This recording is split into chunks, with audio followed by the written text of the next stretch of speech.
tudo sob controle. Deus avisou o seu povo, e é o mesmo Deus que avisou o seu povo também vai caminhar conosco no meio dessa dificuldade. Porque Jesus disse: eu nunca vos abandonarei, nunca vos deixarei. Ele deu a promessa que Ele estaria conosco até a consumação dos séculos. E ainda mais que Ele estaria sentado à destra do trono de Deus, intercedendo por cada um de nós, né? Então você imagina, o Filho de Deus está intercedendo por você, e Ele disse que enviaria o Espírito Santo, que era o Consolador, que iria nos consolar e nos guiar a toda a verdade. Por isso, quando a gente abre a palavra de Deus, como nós vamos fazer nessa noite, nós estamos diante do Espírito Santo que inspirou essa palavra para que ela fosse escrita, e é o mesmo que nessa noite vai estar também falando aos nossos corações. Eu queria que você abrisse comigo em Juízes, capítulo 8, versículo 22. Juízes 8, 22. Juízes 8, 22. A palavra de Deus diz assim: então os homens de Israel disseram a Gideão: domina sobre nós, tanto tu como teu filho e o filho de teu filho, porque nos livrastes do poder dos midianitas. Porém Gideão lhes disse: não dominarei sobre vós, nem tampouco meu filho dominará sobre vós. O Senhor vos dominará. Disse-lhe mais Gideão: um pedido vos farei. Dai-me vós, cada um, as argolas do seu despojo, porque tinham argolas de ouro, pois eram ismaelitas, ou seja, quando eles venceram os midianitas, eles eram descendentes dos ismaelitas. Então eles tinham o costume de usar argolas de ouro.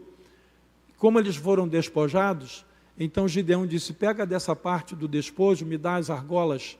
E eles fizeram isso. E disseram eles: de bom grado as daremos. E estenderemos uma capa, cada um deles deitou ali uma argola do seu despojo. O peso das argolas de ouro que pediu foram de 1.700 ciclos de ouro, afora os ornamentos em forma de meia-lua, as arrecadas e as vestes de púrpura que traziam os reis dos midianitas, e afora os ornamentos que os camelos traziam ao pescoço. Desse peso fez Gideão uma estola sacerdotal e a pôs na sua cidade, em Ofra. E todo Israel se prostituiu ali após ela, e a estola veio a ser um laço a Gideão e a sua casa. Assim foram abatidos os midianitas diante dos filhos de Israel, e nunca mais levantaram a cabeça, e ficou a terra em paz durante 40 anos dos dias de Gideão. Retirou-se Jerubaal, que é Gideão, filho de Joás, e habitou em sua casa. Teve Gideão 70 filhos, todos provindos dele, porque tinha muitas mulheres. A sua concubina, que estava em Siquém, lhe deu também à luz a um filho, e lhe pôs o nome de Abimeleque. Faleceu Gideão, filho de Joás, em boa velhice, e foi sepultado no sepulcro de Joás, seu pai, em Ofra dos Abiesritas. Morto Gideão, tornaram a prostituir-se os filhos de Israel após os Baalins, e puseram Baal-berite por seu Deus. Os filhos de Israel não se lembraram do Senhor, seu Deus, que os livrara do poder de todos os seus inimigos ao redor. Nem usaram de benevolência para com a casa de Jerubaal, a saber, Gideão, segundo todo o bem que ele fizera a Israel. Até aqui. Senhor nosso Deus, nós vamos nessa noite, Pai, percorrer a Tua palavra, não só nesse texto, mas outros textos também, e eu peço que Teu Espírito Santo esteja conosco, nos conduzindo, falando e fazendo com que essa palavra seja viva em nossos corações, porque não queremos a letra morta. O que a gente quer, ó Deus, é a palavra viva, que traz mudança, que traz quebrantamento, que traz renovo sobre as nossas vidas. Fala conosco nessa noite, aos que estão aqui, aos que estão no culto online nesse momento, porque há 30 acessos fora daqui, ou seja, cerca de 90 pessoas estão fora daqui ouvindo essa palavra. Fala ao coração de cada um deles, Pai, é o que nós te pedimos em nome de Jesus, e a igreja do Senhor diga amém, aleluia. Amados, nós estamos comemorando, vocês estão comemorando aqui 24 anos de história da vida desta igreja. Mas nesses 24 anos eu tenho certeza que você não precisa fazer não precisará fazer muito esforço para você lembrar de pessoas que um dia disseram que estavam entregando a sua vida a Jesus, mas depois se afastaram de Cristo. Alguns deles são seus amigos, são seus parentes, alguns você conhece, são seus vizinhos. E são pessoas que passaram 1 ano, 2 anos, 3 anos da história dos 24 anos dessa igreja, no meio de vocês, e hoje estão afastados da casa de Deus, da obra de Deus, da vontade de Deus. É muito comum, de uns anos para cá, usar-se o termo desigrejado, né? Esses são os desigrejados, pessoas que um dia estiveram na igreja, um dia conheceram a Jesus, um dia fizeram uma aliança com Jesus, um dia disseram que queriam andar com Jesus, um dia começaram a fazer a obra de Deus na sua vida, mas simplesmente pararam de fazer, pararam no meio do caminho e interromperam aquilo que Deus havia começado em suas vidas. A palavra que eu tenho hoje para dar à igreja, que eu quero compartilhar com os irmãos, é que o chamado de Deus é para toda a nossa vida. Você pode dizer amém? Nós não fomos chamados para passar um período na igreja. Dos 24 anos daquela igreja, eu tive 5 anos ali, né? Dos 24 anos daquela igreja, eu participei alguns anos como trabalhador, eu fui obreiro, eu fui diácono naquela igreja, eu toquei um instrumento, eu cuidei das crianças, eu fiz alguma coisa ali para servir a Deus. Mas e hoje, como você está? Hoje eu estou meio afastado, né? Hoje eu estou meio, enfraquecido na fé. Hoje eu estou meio entristecido, porque aconteceu isso, aconteceu aquilo outro. Querido, não importa o tamanho e a importância do que nós já tivemos feito para Deus. Não importa o tamanho ou a importância daquilo que você fez para Deus até aqui, porque nós fomos chamados por Deus, como disse Paulo, para combater o bom combate, completar a nossa carreira e guardar a fé. Jesus fez uma pergunta quando ele estava falando aos seus discípulos e alertando sobre os fins dos tempos. Ele disse: quando o Filho do Homem vier, por acaso achará fé na terra? Por que você acha que Jesus fez essa pergunta? Porque ele sabia que no coração de muitos essa fé iria se desvanecer.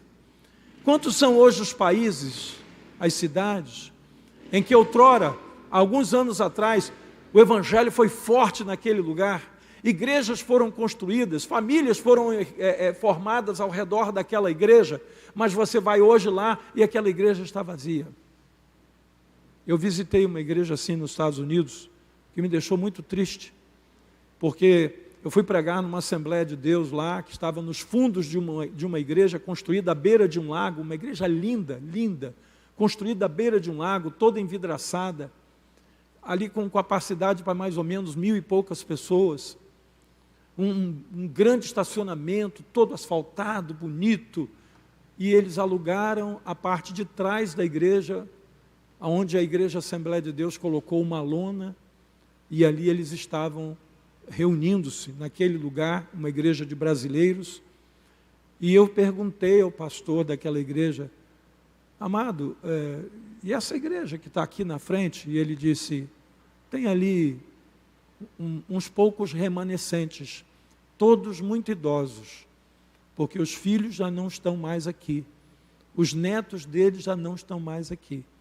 E a razão da nossa igreja estar aqui é porque o aluguel que a gente paga por esse espaço da lona ajuda eles a pagar as contas da igreja, porque os dízimos dos que ficaram não são capazes de fazer com que a igreja tenha suas despesas pagas. E não somente isso, mas você está vendo aquele prédio ali anexo à igreja? Eu falei assim: estou vendo. Aquele prédio é uma escola que também paga aluguel à igreja. Então, com o aluguel da lona, o aluguel da escola, eles conseguem pagar a água, a luz, o telefone, a limpeza, o material de limpeza, as coisas que é necessário para que a igreja continue funcionando para um grupo bem reduzido de pessoas e bem idosas. E esse é o retrato de muitas igrejas que hoje estão assim nos Estados Unidos, e na Europa é pior, porque na Europa, quando você vai lá, você descobre que a juventude da Europa hoje está metida com satanismo. Eles estão metidos com drogas, com prostituição. Você vai numa rua em Amsterdã, e quando você entra naquela rua, você tem vontade de chorar. Porque a rua, de um lado, ela tem uma catedral. da Igreja Católica. As portas estão fechadas. Já há muito tempo que aquelas portas não abrem para aquele lado. Por que eu tenho certeza disso? Porque do lado de fora das portas tinha mato crescendo. Arbustos crescendo, porque a porta já não se abria mais. E do outro lado, no quarteirão inteiro, é a rua mais horrível que eu já vi na minha vida. Porque algumas lojas vendem drogas, todo tipo de droga, livremente, o consumo e a venda livre. Ópio, cocaína, maconha, tudo. Você chega e compra. E entremeado entre as lojas que vendem as drogas, estão as lojas onde as mulheres são colocadas na vitrine, feito carne no açougue, porque são prostitutas, e você chega e escolhe. Eu disse, Jesus, de um lado, uma igreja que deixou de ser igreja, e do outro lado da rua, Satanás destruindo vidas com a prostituição, com as drogas. Isso em pleno Amsterdã, na Holanda, uma cidade considerada de primeiro mundo. E por que eu estou falando isso, irmãos? Para que você tenha uma noção do que o diabo quer fazer com as nossas vidas, se nós não atentarmos para o chamado que Deus deu à nossa vida. Todos aqui, eu acredito que conhecem Gideão e a história de Gideão. Gideão estava lá malhando trigo no lagar, não era nem lugar de malhar trigo, porque o lagar era o lugar onde se colocava as uvas para pisar e fazer o vinho. Mas por que ele estava no lagar? Porque ele estava malhando trigo escondido, para ver se conseguia salvar um pouco do trigo que ele e o seu pai plantaram, sua família, para levar para a sua família e se esconder nas montanhas, nas cavernas, quando vinham os midianitas, os amalequitas, os povos do Oriente, vinham como gafanhotos e comiam toda a lavoura, pegavam todos os animais, matavam pessoas, violentavam as mulheres, levavam as crianças como escravos. Então estava ali Gideão malhando trigo para tentar salvar alguma coisa que seria o alimento da sua família, quando Deus lhe faz um chamamento e disse, Gideão, eu quero que você reúna o povo de Israel, que você faça um exército e que você marche contra os midianitas. Gideão, de pronto, aceitou. Primeiro, ele foi passando por umas provas que ele fez com Deus. Ele colocou a lã do lado de fora, ele queria saber se estava molhada, se estava o chão seco. No dia seguinte, ele fez o contrário. E ali foi aquela história, até que ele aceitou e ele foi fazer o que Deus lhe mandara fazer. E ele foi vitorioso, porque ele saiu com 32 mil homens, no final ele terminou com 300 homens apenas, e com esses 300 homens, Deus concedeu a vitória a ele sobre todos os povos do Oriente, que a Bíblia diz que os camelos do exército inimigo era impossível de se contar, os camelos. Você imagina o tamanho do exército. Mas depois disso, o que acontece? O povo de Israel se reúne, vai até Gideão e diz para ele assim, Gideão, governa sobre nós, reina sobre nós. Nós queremos ter um líder, nós queremos ter um guia, nós queremos ter alguém que vai estar sobre nós. E ele disse, não, eu não vou reinar sobre vocês.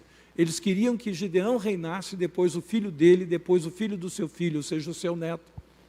Nós queremos que a sua família passe a ser a família que vai governar o povo de Israel. E Gideão disse simplesmente, eu não quero. E Gideão dá uma saída honrosa, e ele diz, não, quem vai governar sobre vocês é o Senhor, não serei eu, o Senhor é quem vai fazer isso. Parece bonito, né? Parece uma coisa assim, que homem humilde, né?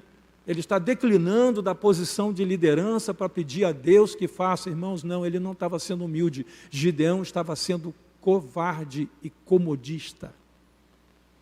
Quantas vezes Deus faz um convite para um servo dele, eu quero que você faça isso.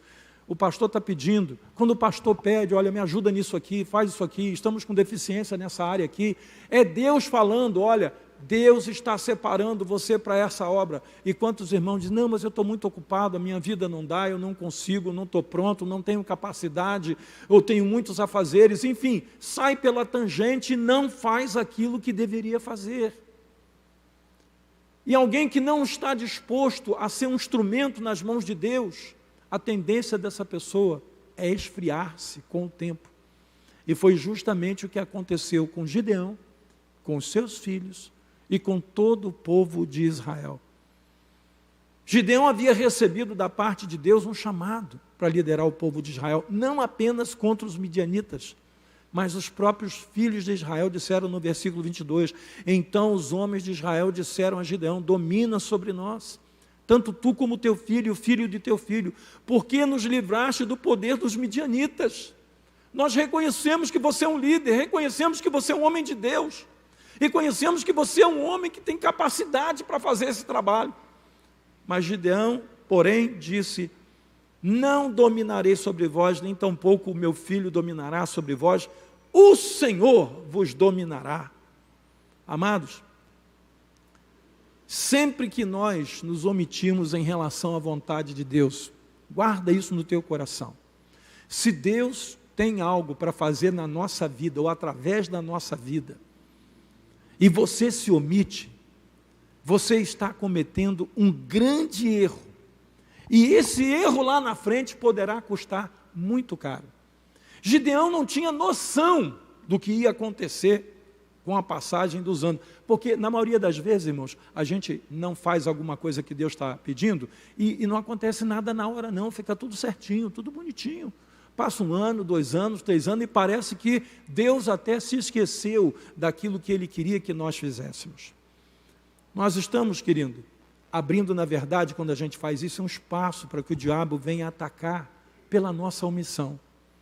Toda área desguarnecida na nossa vida, ou na vida da igreja, porque alguém se omitiu, alguém recebeu um chamado de Deus, um convite de Deus, uma conclamação de Deus e negou, se torna numa brecha que Satanás vai usar lá na frente para fazer o trabalho dele. Qual é o trabalho de Satanás? Matar, roubar e destruir.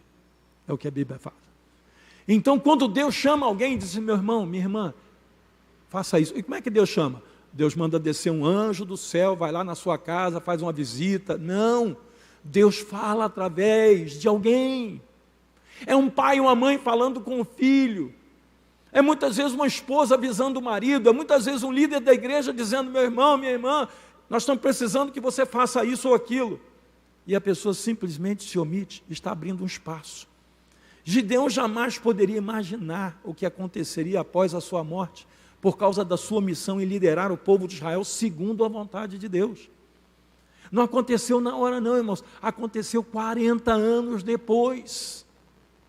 Por isso que a palavra de Deus diz, uma geração louvará a outra geração os seus poderosos feitos. Se essa geração não anunciar os feitos de Deus para a próxima geração vai pagar a conta. Aqui estão os irmãos, 24 anos. Eu acompanho a igreja. Eu sei da luta de vocês para construir esse local. Num terreno que foi comprado com sacrifício, que foi lançado aqui os alicerces, que foi feito um projeto, e para chegar até onde vocês chegaram, num bairro carente como o de Jardim Catarina, não é uma zona nobre da cidade. Aqui tem o suor, aqui tem o amor, aqui tem o carinho, aqui tem a dedicação de vidas durante 24 anos dessa igreja. Mas se nós falharmos naquilo que Deus espera de nós hoje, no meio dessa pandemia, dessa dificuldade toda que a gente está enfrentando, a palavra de Deus é ser forte e corajoso, como disse Deus a Josué. Não é tempo de, é dificuldade, a luta, eu vou desistir, vou abrir mão da palavra de Deus, da casa de Deus, de estar no meio dos irmãos. Não, não é tempo de desistir. É tempo de ouvir a voz de Deus e de fazer o que Isaías fez quando Deus o chamou.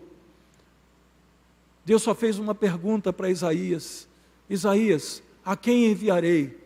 Isaías responde: envia-me a mim. Engraçado que quando Deus fala assim, a quem enviarei, né? Tem sempre alguém para apontar o outro, né? Envia fulano, envia Beltrano, né? Não, Isaías falou, envia-me a mim. ele se prontificou.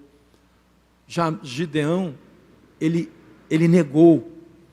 Uma alerta para aqueles que têm abandonado a obra de Deus e que usam às vezes pretextos muito bacana, muito bonito, né? A saída dele foi muito bonita. Não, eu não quero governar, eu não quero reinar, sobre vocês reinará o Senhor. Irmãos, conversa fiada.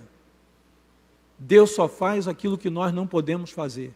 A obra que é do homem fazer, Deus não vai fazer, vai ficar sem ser feita, vai virar uma brecha, vai virar um buraco na vida da família, na vida da igreja, nos seus negócios. Se você não faz lá na sua empresa o que Deus espera que você faça da sua empresa, vai abrir um buraco na sua empresa para o diabo operar.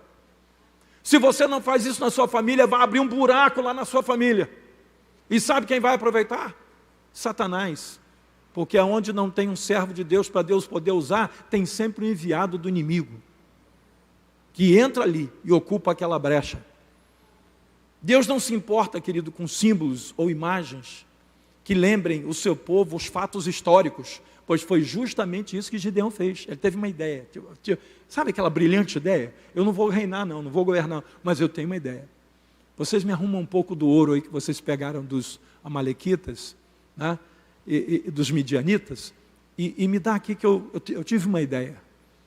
Aí ele pegou aquele ouro, botou na mão de um fundidor, alguém que trabalhasse com ouro, e mandou fazer uma estola de ouro, bonito, né? Uma estola de ouro, e colocou num lugar de destaque e diz assim: olhem para essa estola, porque quando vocês olharem para essa estola, ela vai lembrar dessa batalha que Deus lhes deu a vitória sobre os midianitas, e vocês vão ser um povo feliz para sempre.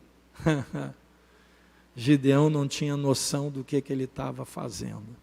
Sabe por quê, irmãos? Porque Deus, Ele não quer símbolos. Deus quer pessoas. Deus quer que nós sejamos como pedras que vivem.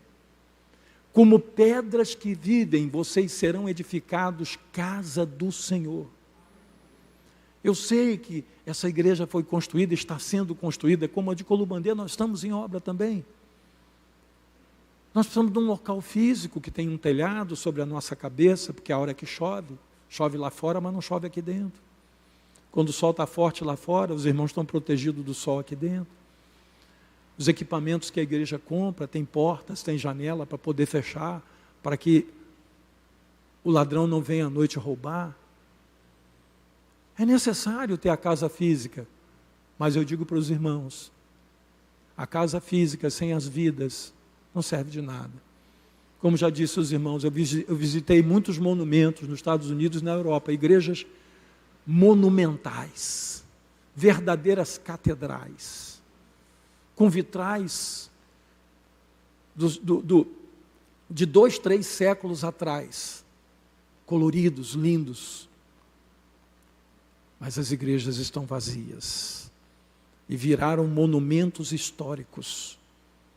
O que será de nós se o nosso relacionamento com Deus virar um símbolo de um monumento histórico? E foi justamente o que aconteceu com Gideão. Ele colocou a estola lá e saiu de fininho, foi lá para a terrinha dele e foi viver a vidinha dele. Olha lá para a estola lá. Lá, aquela estola, quando vocês lembrarem olharem para ela, vocês vão lembrar da batalha que o Senhor nos deu a vitória sobre os midianitas. Pois é, isso aí basta. Que erro que ele cometeu. Não tente viver da fama que um dia você teve quando se relacionava com Deus. Quantos líderes hoje estão vivendo de fama? Quantos pastores hoje estão vivendo da fama que amealharam por anos e anos, que serviram ao Senhor, e agora estão dizendo: não, eu já fiz bastante, agora eu posso viver da fama que eu adquiri pelo tempo que eu servi a Deus. Sempre, queridos, que um símbolo é erguido no lugar de vidas, ou seja, tira-se a vida e coloca-se um símbolo, o que vai acontecer ali é o princípio da idolatria. Olha o versículo 27 do texto que a gente leu. Desse peso fez Gideão uma estola sacerdotal e a pôs em sua cidade, em Ofra. E todo Israel se prostituiu ali, após ela. A estola veio a ser um laço a Gideão e a sua casa. E assim foram abatidos os midianitas diante dos filhos de Israel e nunca mais se levantaram a cabeça. E ficou a terra em paz durante 40 anos nos dias de Gideão. Realmente, enquanto Gideão foi vivo, a coisa funcionou. Estava lá um símbolo lá, estola de ouro, todo mundo olhava para ela e dizia, Deus nos deu a vitória. Só que aquilo ali começou a se tornar um objeto de idolatria. Quantas pessoas fazem seus objetos de idolatria? Irmã, por que você não está vindo mais à igreja? Não, porque eu tive um filho, esse filho me dá muito trabalho, e eu luto muito e tal, estou sem tempo, porque eu estou cuidando do filho, quer dizer que o filho agora é o motivo do afastamento. Amado, por que você não tem vindo à igreja? Não, porque agora eu comprei um carrinho, né, e domingo, né, eu boto a família no carro e a gente vai para a praia. Mas orou tanto para conseguir o carrinho. Pois é, agora o carro é o motivo de não ir à igreja. Mas quando comprou, jurava que ia usar para colocar pessoas dentro do carro e levar para a casa do Senhor. Orou, pediu a Deus, Senhor, me faz prosperar, prosperou, comprou uma casa de praia. Aí que danou mesmo. Porque agora, no vez de vir para a igreja, no final de semana está na casa de praia. E você sabe o que vai acontecer? A mesma coisa que aconteceu com Gideão. Aquela estola de ouro se tornou num laço para ele, para os seus filhos e para todo o povo de Israel. Porque sempre que um símbolo é erguido no lugar de vidas, começa-se um processo de idolatria. E é incrível como que, para fazer coisas que desagradam a Deus, os recursos aparecem. No versículo 24 do texto que a gente leu, diz assim, disse-lhes mais Gideão, um pedido vos farei, dai-me vós cada um as argolas do seu despojo, porque tinha argolas de ouro, pois eram ismaelitas. Disseram eles, de bom grado as daremos. E estenderam uma capa, e cada um deles deitou ali uma argola do seu despojo. E o peso das argolas de ouro que pediu foram de 1.700 ciclos de ouro. Amados, isso dava mais ou menos 25,5 quilos de ouro. Aquelas argolas que eles colocaram ali, somados, deu 25 quilos de ouro, 25,5 quilos, que é 1.700 ciclos, transportado para o nosso peso hoje, 25,5 quilos. Levando-se em conta que o ouro hoje está perto de R$310,68, agora acredito que deu uma subidazinha, porque o ouro sobe junto com o dólar, né? Mas vamos fazer aí, 310,68. Você multiplica por 25 quilos, sendo que 1 grama vai custar 310,68, ele arrecadou ali naquele dia R$7.922.340. Incrível, né? Para fazer uma estola de ouro, se levantou mais de quase 8 milhões de reais. Será que para fazer alguma coisa para realmente glorificar a Deus, eles teriam assim tanta disponibilidade? Não, as coisas de Deus são muito difíceis. Às vezes, para fazer uma campanha na igreja, para comprar um ventilador, para comprar alguma coisa para a obra, para comprar uma cadeira, é uma dificuldade. Mas lá no mundo, quando nós servíamos a Satanás, tudo era muito mais fácil, porque o dinheiro para fazer a escola de samba acontecer, até esse ano passado, que não teve carnaval, as escolas de samba receberam dinheiro para fazer o carnaval que não fizeram. Tanto em Rio de Janeiro quanto em São Paulo, as escolas de samba receberam dinheiro para fazer o carnaval que não aconteceu. Mas na igreja, as coisas são muito difíceis, porque para a obra de Deus, dificuldade, mas para financiar as trevas, não falta dinheiro. E a gente sabe que isso acontece até os dias de hoje. Quando uma geração se afasta de Deus, as gerações subsequentes vão pagar o preço dessa conta. Pensa nisso. Se você se afastar de Deus, seus filhos e seus netos vão pagar o preço dessa conta. E às vezes, como eu disse, Não é na hora. Eu conheço muitos crentes que deixaram de ser membros de uma igreja local e que parece que a vida dele continua do mesmo jeito. Está lá tudo tranquilo, vida que segue.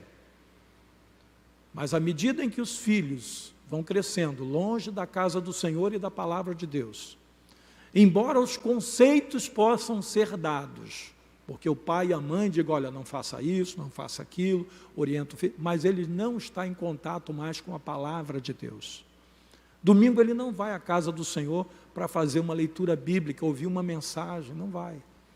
E aí ele cresce como um jovem afastado da casa de Deus. Obviamente ele vai começar a fazer aquilo que os jovens da idade dele estão fazendo, aqueles que não conhecem a Deus. Embora os conceitos do pai e da mãe, sabe, sejam outros e dão conselhos e falam, meu filho, minha filha, não faça assim, não faça assado, a primeira coisa que vai acontecer é que vai contrair casamento com uma pessoa que não é cristã. Nasce uma nova família, que às vezes nem casamento vai acontecer, se junta e vai morar junto. Se esse casamento der certo, durar muito, é um milagre. Mas a maioria das vezes é que o casamento acaba, e os filhos que nasceram vão ficar com a mãe ou com o pai, ou com nenhum dos dois. Vai ficar com os avós, que depois de idosos vão começar de novo a missão de criar os netos. Aí eu pergunto, isso é bênção de Deus? Isso é a vontade de Deus para a vida de uma família? Quando a palavra de Deus diz que uma geração deve louvar a outra geração os poderosos feitos do Senhor. Pois foi o que aconteceu aqui com Gideão. Às vezes parece que tudo vai bem. E os problemas só vão aparecer de forma nítida nos descendentes. No capítulo 8 que a gente leu, no versículo 28, diz assim, assim foram abatidos os midianitas diante dos filhos de Israel e nunca mais levantaram a cabeça e ficou a terra em paz durante 40 anos dos filhos de Gideão. Que maravilha, tudo dando certo. Versículo 33, morto Gideão, olha o que acontece. Tornaram a prostituir-se os filhos de Israel após os Baalins e puseram Baal Berite por seu Deus. Você lembra que quando Gideão foi chamado, ele foi lá dentro da casa do próprio pai e derrubou os ídolos que estavam lá? Ele começou a limpeza dentro da própria casa dele, porque o pai dele, os irmãos dele adoravam aqueles ídolos. Por isso Israel estava vivendo o que estava vivendo. Os midianitas 7 anos oprimiram os filhos de Israel, ao ponto deles terem que ir morar em cavernas. Eles viraram homens das cavernas, de novo. Eles viviam em miséria. Seus filhos não tinham futuro. Por quê? Porque estavam adorando outros deuses, esqueceram do Senhor que os tirou do Egito e começaram a dizer que Baal os tirou do Egito. Os filhos de Israel não se lembraram do Senhor, seu Deus, que os livrara do poder de todos os seus inimigos ao redor. E detalhe, nem usaram de benevolência com a casa de Jerubaal, a saber, Gideão, segundo todo o bem que ele fizera a Israel.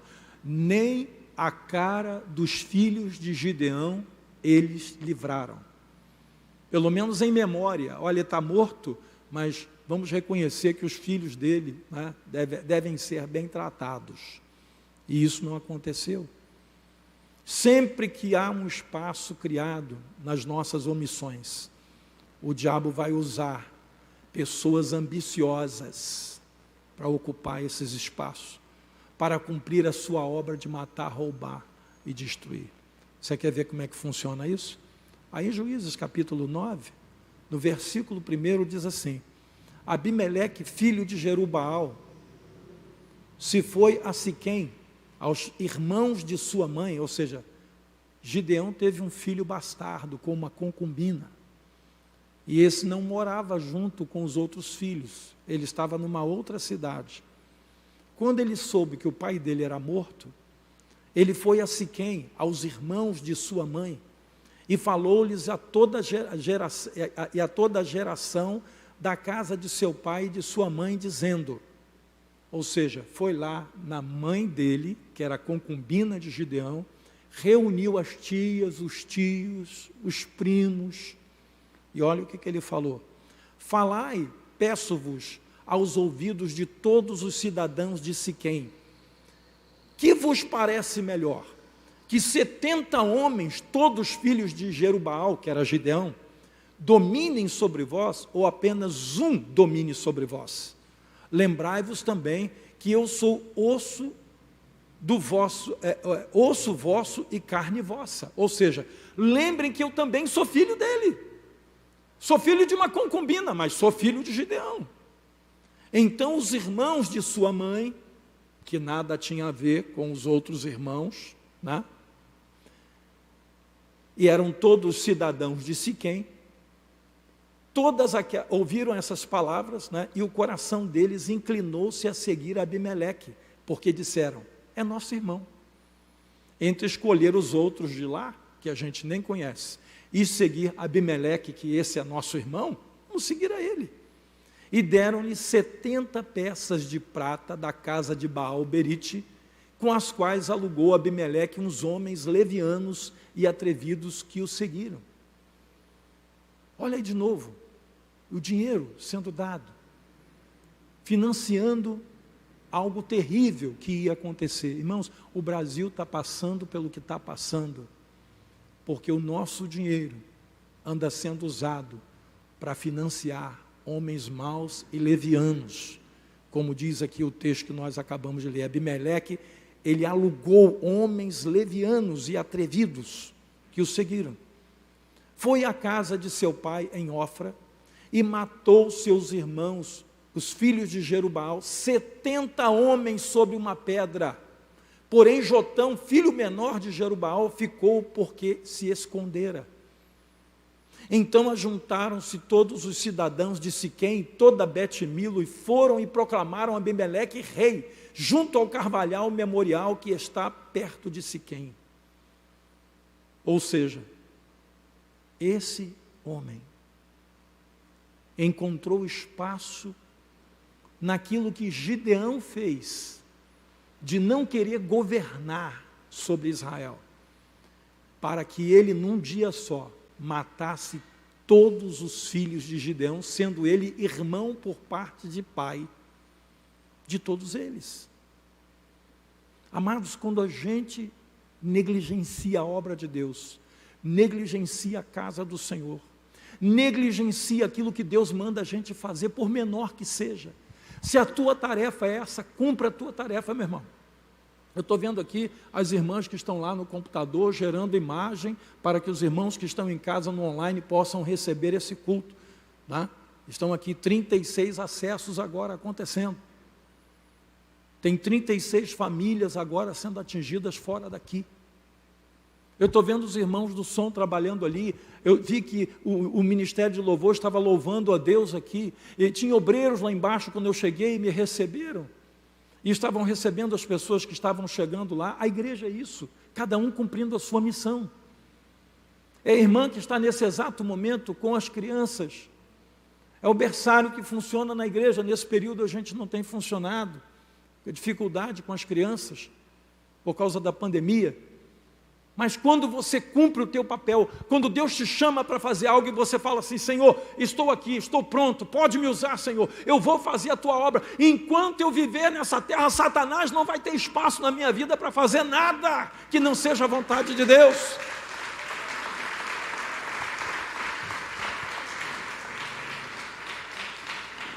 Atenção, jovens que passa uma temporada na igreja, eu fui da igreja até tantos anos, mas depois, trabalho, a vida, a faculdade, os estudos e tal, e eu fiquei muito absorvido e fui me afastando. Cuidado!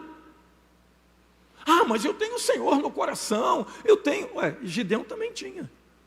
Levou 40 anos sem fazer o que Deus esperava que ele fizesse, até o dia que ele morreu. Mas você pode estar certo, que em tudo aquilo que a gente se omite, Satanás tem sempre um Abimeleque pronto para colocar em ação. Satanás tem sempre um Abimeleque para matar, roubar e destruir. E foi exatamente isso que aconteceu. Agora, Gideão tinha noção de que isso ia acontecer? Não. Os Abimeleques continuam existindo, amado. Dá um mole aí que você vai ver que tem alguém. Não cuida da tua filha não, se não vai aparecer um Abimeleque lá para pegar a sua filha e destruir a vida dela. Não cuida do teu filho não, para você ver se não vai aparecer um Abimeleque lá, muito amigo, amigão do peito, para destruir a vida do seu filho.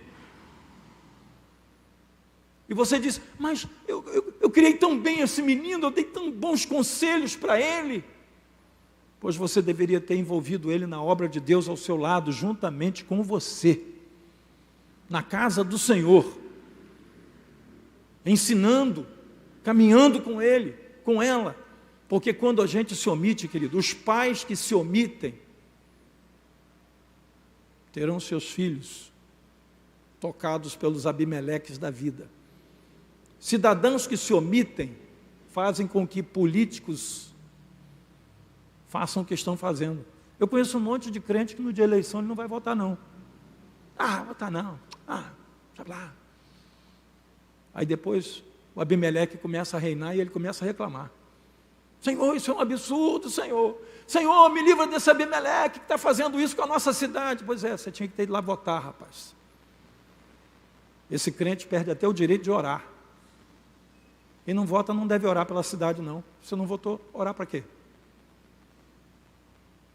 Graças a Deus, a nossa cidade foi protegida de um Abimeleque que, se tivesse ganho a eleição, nós estaríamos hoje com essa igreja aqui fechada, como muitas estão em Niterói. Porque lá ganhou o Abimeleque, aqui não ganhou. E é por isso que você está com liberdade, é por isso que o comércio está aberto, é por isso que as escolas estão funcionando. Sabe por quê? Porque aqui quem ganhou não foi Abimeleque, mas é alguém que reconhece a importância da igreja, e ele pessoalmente falou para mim, eu tenho consciência de que o povo que me apoiou foi o povo das igrejas, eu tenho que honrar esse povo. Que bom ouvir isso de um prefeito, que ele tem essa consciência. Ele não é evangélico, mas ele hoje entende que ele precisa proteger a igreja de Cristo nesse município.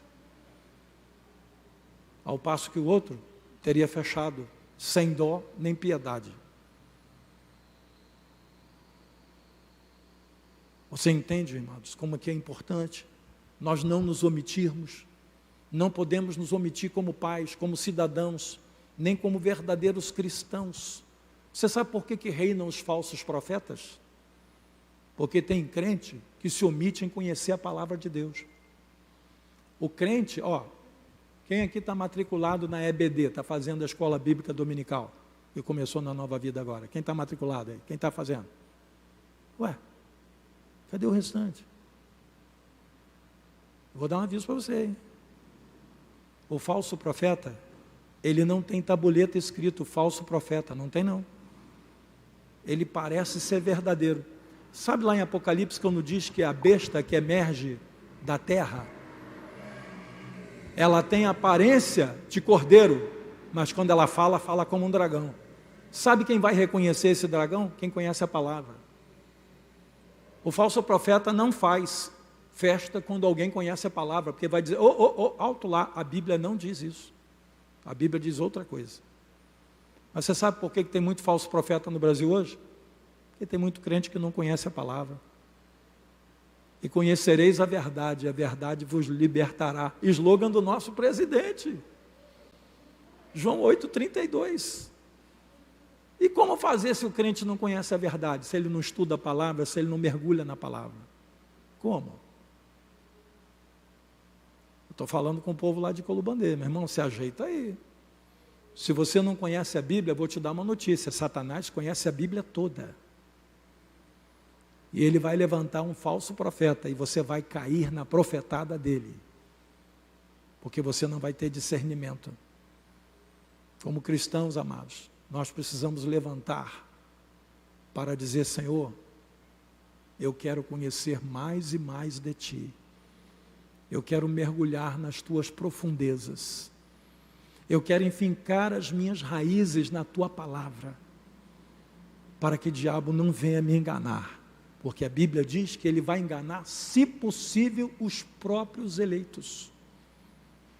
Você imagina quanto falso profeta hoje está se levantando e fazendo com que crentes sejam destruídos. Aí vem o filho de Gideão, o mais novo, o que sobreviveu à matança dos seus irmãos, chamado Jotão, e ele propõe um apólogo. O que é um apólogo? O apólogo é uma narrativa que é feita em cima de uma história, mas aquela história é para ilustrar um fato que está acontecendo. O nome disso é apólogo. Versículo 7 do capítulo 9 diz assim: avisado disto, Jotão foi e se pôs no cimo do monte Gerizim. Quem era o monte Gerizim? Que monte era esse? Era o monte da bênção. O monte que, quando o povo de Israel entrou na terra prometida, Deus partiu o povo em dois grupos. 6 tribos subiram no monte Gerizim para proclamar todas as bênçãos que viriam sobre o povo de Israel se eles fossem fiéis ao Senhor. E as outras tribos subiram no monte Ebal e proclamaram lá todas as maldições que viriam sobre Israel se eles não fossem fiéis ao Senhor e se eles se prostituíssem com outros deuses. Então o monte Gerizim ficou chamado como monte da bênção, e o monte Ebal foi conhecido como monte da maldição. E em alta voz clamou e disse-lhes: ouvi-me, cidadãos de Siquém, e Deus vos ouvirá a vós outros. Ou seja, se vocês me ouvirem o que eu vou falar agora, Deus vai ouvir o que vocês têm para falar para Ele. Foram certa vez as árvores ungir um rei, ungir para si um rei, e disseram à oliveira: reina sobre nós. Porém a oliveira lhes respondeu: deixaria eu o meu óleo, que Deus e os homens em mim prezam, e iria pairar por sobre as árvores? Ou seja, a oliveira disse: não, o meu óleo é muito mais importante do que eu reinar por sobre as árvores. Então disseram as árvores à figueira: vem tu e reina sobre nós. Porém a figueira lhes respondeu: deixaria eu a minha doçura e o meu bom fruto, e iria pairar por sobre as árvores? Então disseram as árvores à videira: vem e reina sobre nós. Porém a videira lhes respondeu: deixarei eu o meu vinho, que agrada a Deus e aos homens, e iria pairar por sobre as árvores? Então todas as árvores disseram ao espinheiro: vem tu e reina sobre nós. Abimeleque. Gideão não quis, os filhos de Gideão não quiseram, mas Abimeleque quis, o espinheiro. Olha aí.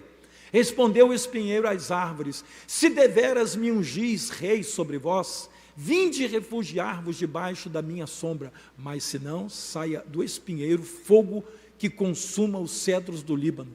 Agora, pois, se deveras e sinceramente procederes proclamando rei Abimeleque, e se bem vos portastes para com Jerubaal, ou seja, Gideão, e para com a sua casa, se com ele agiste segundo o merecimento dos seus feitos, ou seja, se vocês estão dando a paga pelo que Gideão fez de bem para vocês, elegendo Abimeleque como seu rei, então veja o que vocês estão fazendo. Porque meu pai pelejou por vós, arriscando a vida, e vos livrou da mão dos midianitas. Porém vós hoje vos levantastes contra a casa de meu pai, e matastes seus filhos, 70 homens sobre uma pedra. E Abimeleque, filho de sua serva, ou seja, de sua concubina, fizeste reinar sobre os cidadãos de Siquém, porque é vosso irmão. Ou seja, vamos ficar com o nosso irmão, os outros a gente pode matar, tá? Mas se não, se deveras sinceramente procedeste bem para com Jerubaal e com a sua casa, alegrai-vos com Abimeleque, e também ele se alegre convosco. Mas se não, saia fogo de Abimeleque que consuma os cidadãos de Siquém e Bet-Milo, e saia fogo dos cidadãos de Siquém e Bet-Milo que consuma Abimeleque. Fugiu logo Jotão e foi-se a Beer, e ali habitou por temer seu irmão Abimeleque. História triste. 70 homens mortos, só um sobreviveu. Será que Gideão, se ele pudesse fazer um exercício de futurologia, né? Olha, isso que você está fazendo aqui, essa estola de ouro que você está construindo, a tua insistência em não assumir a responsabilidade de reinar sobre esse povo, de governar, de ser um líder. Ser líder dá trabalho, irmão. Ter responsabilidade dá trabalho. Ser bom pai e boa mãe dá trabalho. Mais fácil é largar os filhos. Ser um bom empresário dá trabalho. Cuidar da empresa, cuidar dos funcionários, cuidar daquelas famílias, organizar a empresa numa época dessa que a gente está vivendo aí, de portas fechadas, e manter os empregos. Olha, não é fácil não, é difícil. Tem muita gente que diz, não quero. Pois é, mas se você tem um chamado para ser, se Deus te chama para ser e você diz não quero, por mais bonita que seja a desculpa que você vai dar, olhe lá o que você vai arrumar para você lá na frente, porque você não sabe o dia de amanhã. Na tua omissão, como pai, como mãe, como filho, como crente, como membro de uma igreja, como cidadão de São Gonçalo, na sua omissão, reinam os Abimeleques. Muita gente ruim está assumindo lugares de destaque na nossa cidade, para governar a nossa cidade, que não deveriam estar lá. Muita gente ruim, porque os bons se omitiram.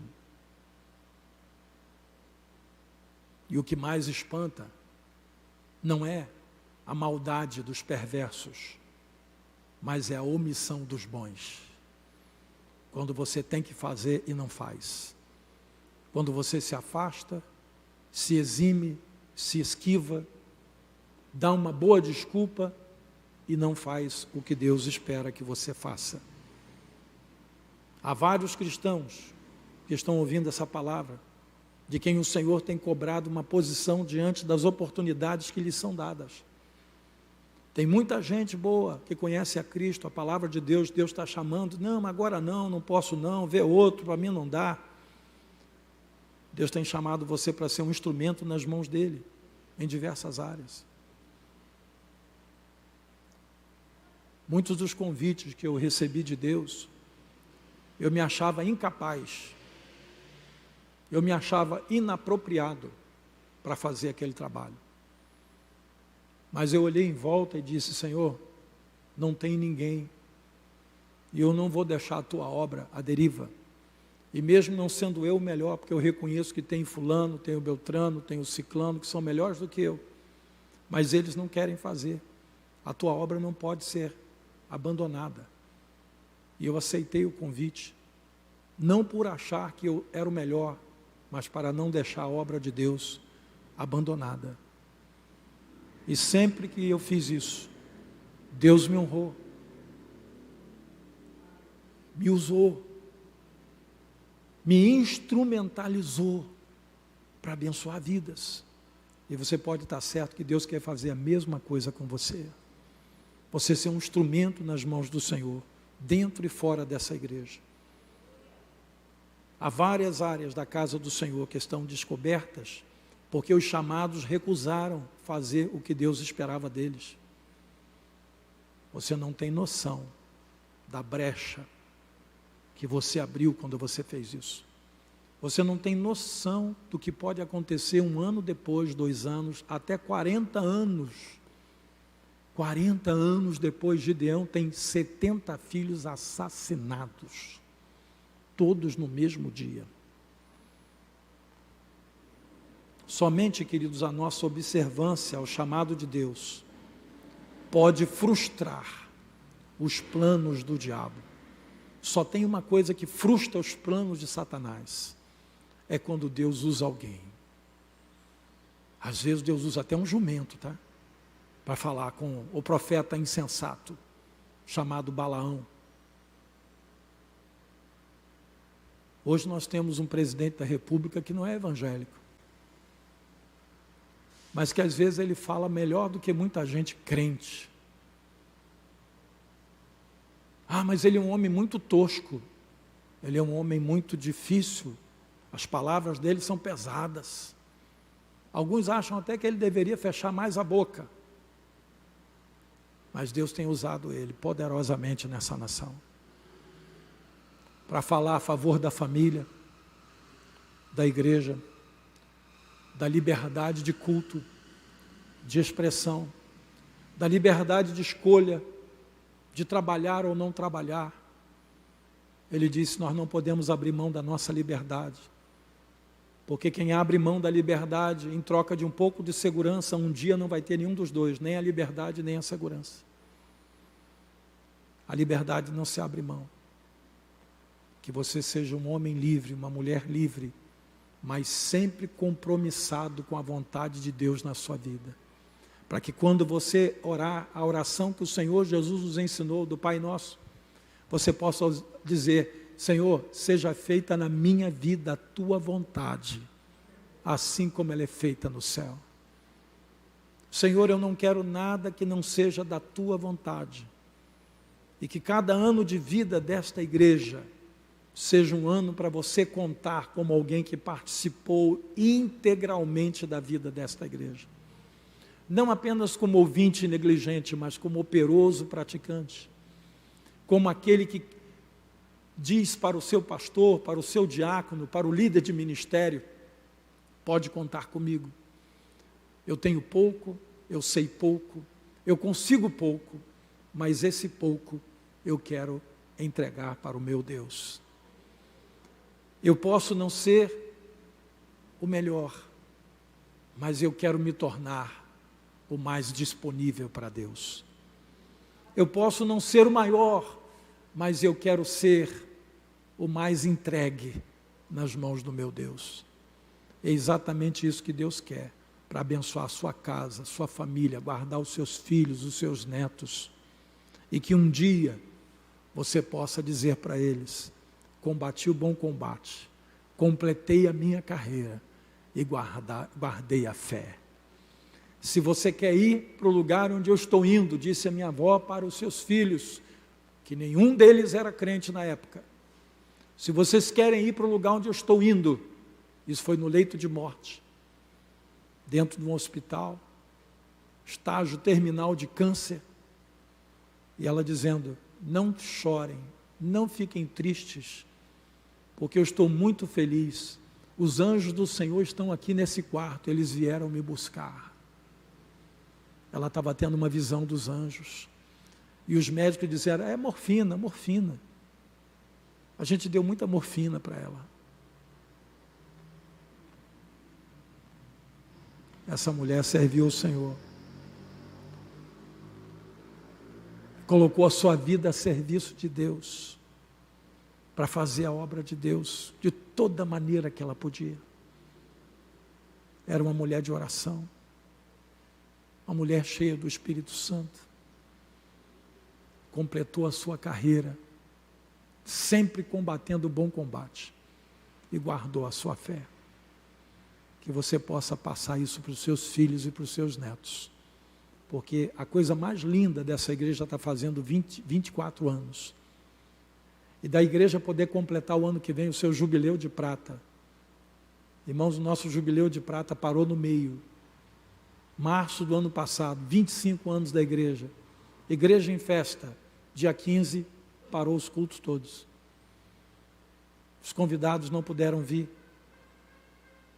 Esse ano a gente está fazendo o aniversário de 25 anos da igreja, aí você vai dizer, mas não foi o ano passado? Pois é, esse ano é 25 mais um. Eu disse, gente, o outro não está valendo, porque não deu, né? Então a gente vai comemorar 25 de novo, mais um.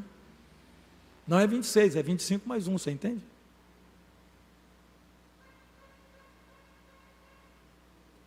Que essa igreja possa comemorar tantos anos quanto o Senhor permitir, até a sua volta, mas que você seja parte dessa história. Nunca coloque uma estola de ouro no lugar, para ser um símbolo.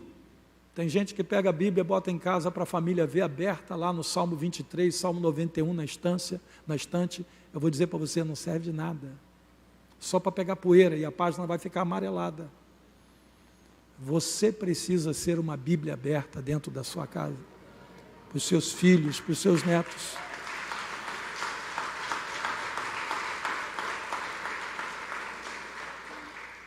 para que à medida que os anos vão passando, as gerações vão se sucedendo, você traga proteção sobre a vida da sua descendência. E você diga como Josué disse: eu não sei o que vocês vão fazer, mas eu e minha casa serviremos ao Senhor. Se Gideão tivesse feito o mesmo, ele teria salvado seus 70 filhos. Mas ele não fez. Ele achou que podia resolver o problema com uma estola. Um objeto de ouro caríssimo, quase 8 milhões de ouro arrecadado. Não adiantou de nada. Nada. Porque o mais importante, ele não fez. Ele tinha que levar os seus filhos a serem verdadeiros homens de Deus e a reinarem com Deus na sua geração. Que essa igreja reine com Jesus aqui nesse bairro do Catarina. Que essa igreja seja um instrumento de Deus aqui neste lugar. Que toda pessoa que entrar pelas portas dessa igreja, ao chegar aqui, encontre aqui sempre uma palavra e uma mão amiga. Que cada um que entre aqui diga: que igreja acolhedora, que igreja abençoada, que ambiente de paz, que gente diferente. E que você seja um instrumento nas mãos de Deus. Amém? Eu sei que nós todos estamos passando por uma grande luta.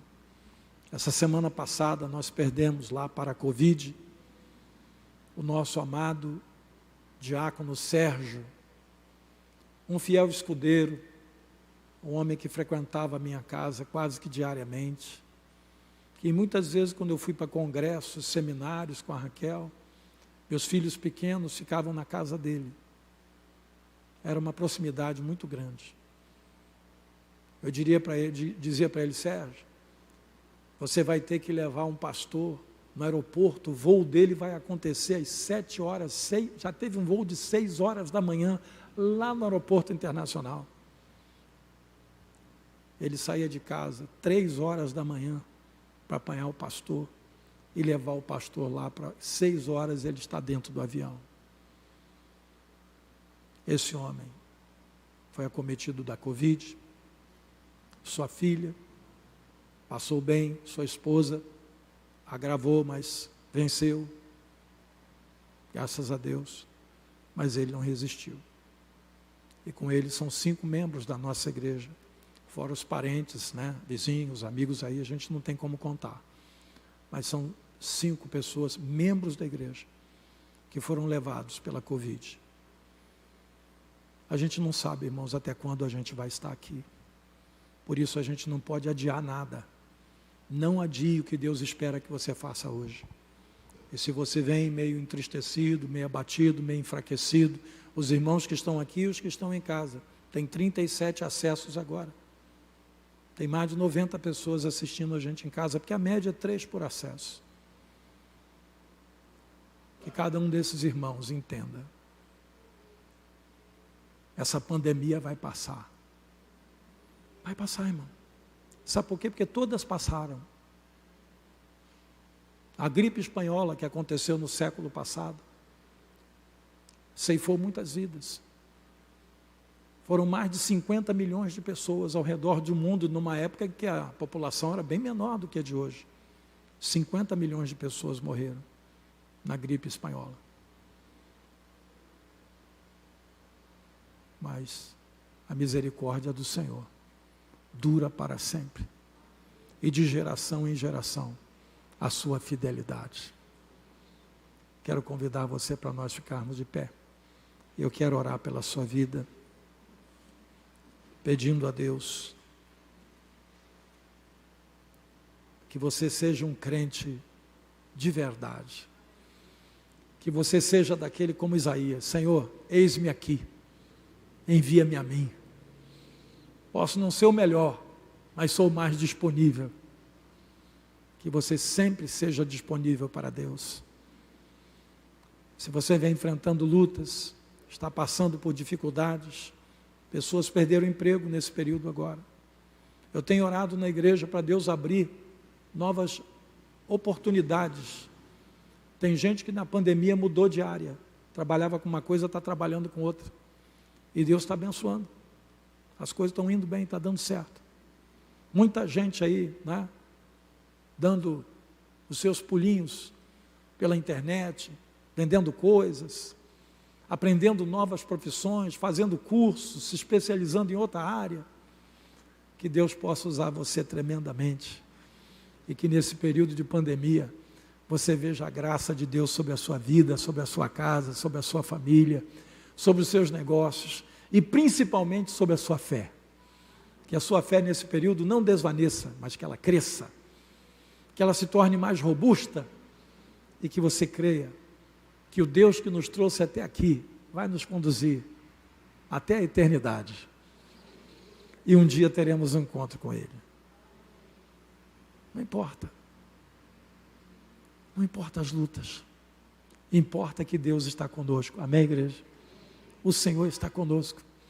A sua vara e o seu cajado nos consolam. E Ele prepara uma mesa para nós na presença dos nossos adversários. Ele unge a nossa cabeça com óleo e faz o nosso cálice transbordar. Bondade e misericórdia vão nos seguir todos os dias da nossa vida e vamos sempre habitar na casa do Senhor. Aqui na terra, nessa casa física, onde se reúnem os irmãos, e na eternidade, na casa celestial, ruas de ouro, pedras preciosas, que maravilha. Na verdade, irmão, vai ser muito melhor do que isso, é porque o que tinha de melhor, né, Deus usou como exemplo, mas o céu vai ser muito melhor do que rua de ouro e de pedras preciosas. É porque o que a gente tem de mais valioso, Deus usou para a gente ter uma ideia. Na verdade, vai ser muito melhor. Que você veja Deus fazendo tudo isso na sua vida. Curve a sua cabeça. Pai querido, nós queremos orar, Senhor, pelo Teu povo. Estamos nós juntos nessa batalha. No meio dos 24 anos dessa igreja, está aqui, ó Deus, essa luta que nós estamos passando com a Covid, pessoas enfermas, por quem nós estamos orando nessa noite.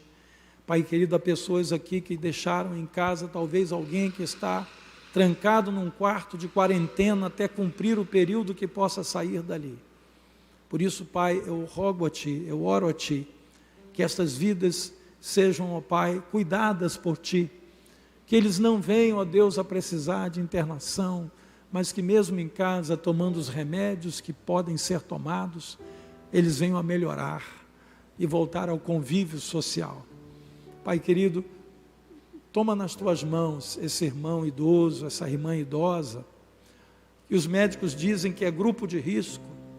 Pai querido, Tu tens preservado vidas de idosos que estão passando pela Covid vitoriosamente.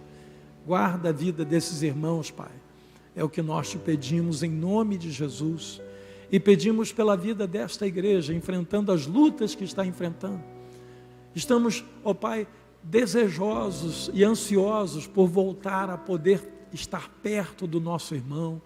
Estamos desejosos e ansiosos por dar um abraço, por poder, ó Deus, fazer aquele carinho de abraçar, de beijar, de dar as mãos na hora do louvor. Pai querido, isso vai voltar em nome de Jesus. Mas até lá, Pai, nós vamos perseverar, mesmo distanciados, mesmo temos, ó Deus, que pular uma cadeira ou duas para estarmos na Tua casa, não importa. O que importa é que nós estamos aqui. Nós somos o Teu povo e rebanho do Teu pastoreio. Por isso nós entraremos nas Tuas portas, nesse lugar que completa 24 anos, com ações de graça e com hinos de louvor nos nossos lábios, Pai.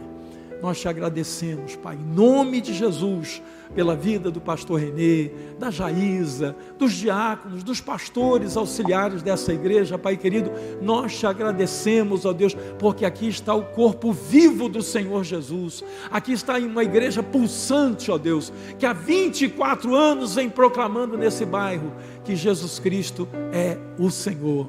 Continue abençoando estas vidas e essas famílias, Pai, é o que nós Te pedimos, em nome de Jesus, e você pode dizer amém? Amém, glória a Deus, louvado seja o nome do Senhor.